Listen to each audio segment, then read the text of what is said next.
এই যে এক বক্স ভরে রেখে দিলাম আলহামদুলিল্লাহ।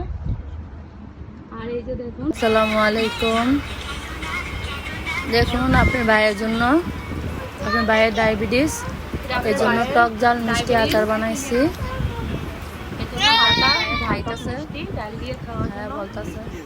অনেক মজা হয়েছে। একটা বয়মের ডিবার ভিতরে বয়মের ভিতরে বললাম, ভরে আপনার ভাইকে ওই বাটিটাতে খেতে দিয়েছি।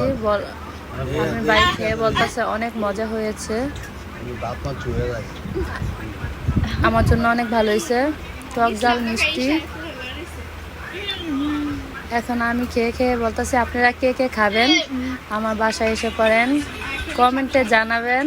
আমার বাসায় এসে খেয়ে যান, সাথে গরুর গোশও আছে, আচারও আছে। আপনারা সবাই আসেন, এসে খেয়ে যান আর কমেন্টে জানাবেন।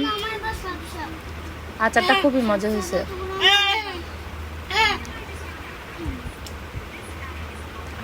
আসসালামু আলাইকুম। দেখুন আচারটা সত্যি মজা হয়েছে।